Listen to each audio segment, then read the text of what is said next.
Well, folks, get ready for Iraq 2.0 because that is exactly what is happening today.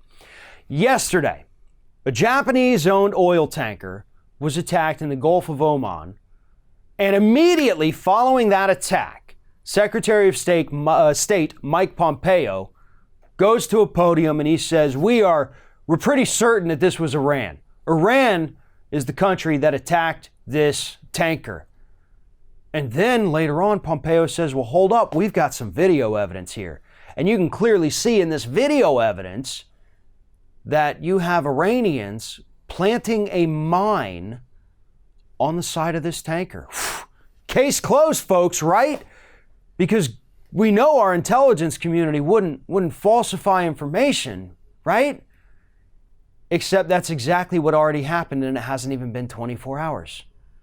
This morning, the owner of that tanker, Japanese business owner by the name of Yukaka Katada, came out and said, not in as harsh of words as I'm about to use, but this is the gist of what he said, the U.S. is lying about this.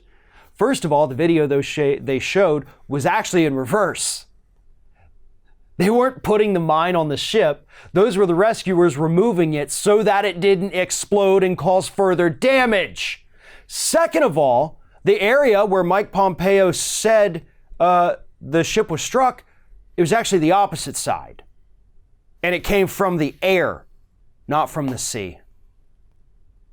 So basically, Mr. Katada comes out and says, hey, everything Mike Pompeo and the United States is saying right now that Iran allegedly did to my ship, it's not true. They're lying. Folks, they're lying. And what's great about this, though, and I know that's a weird thing to say, everybody knew Pompeo was lying about this prior to Mr. Katada coming out and telling us this. I mean, Iran is the one that sent their military out there to rescue these sailors. 44 of them rescued from that ship by Iran. That's not exactly something that a country that's trying to bomb you into oblivion would do. Not to mention the fact that at the time this bombing took place, you had the Japanese Prime Minister sitting with Iran's leader, Ayatollah Al-Khamenei, trying to work out some kind of peace, trying to ease tensions, trying to get Iran and the United States talking again so that no conflict would happen. Iran was open to it, and Japan was trying to make it happen. So why on earth, when you have the Japanese Prime Minister sitting in there in a meeting, would Iran send a crew out to attack a Japanese-owned oil tanker? It sounds like something out of a really bad movie. Like, oh, we distract the Prime Minister and bomb their ship.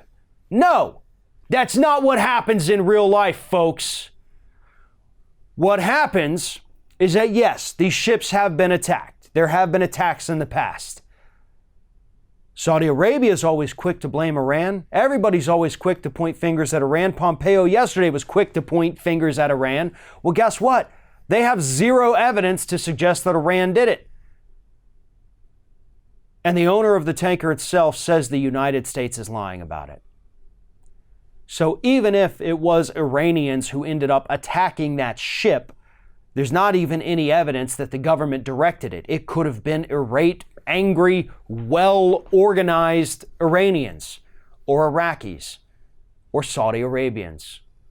How about we wait until more information comes out? But more importantly, why should we even be getting all riled up and ready for war when an oil tanker owned by a different country, thousands upon thousands of miles away from the borders of the U.S., is attacked by somebody else? I hate to sound like an isolationist, but to be honest, folks, come on. That's not something that we need to be involved in at all, right? That sounds like an issue between Japan and Iran. And Japan doesn't seem to think Iran is the one responsible. Maybe they're wrong, but I'm going to go ahead and side with Japan on this one and believe the fact that these war-hungry psychopaths in the Trump administration, Pompeo, Bolton, and the rest of them, that they're trying to once again phony up information so they can start another unwinnable and endless Middle Eastern war with Iran.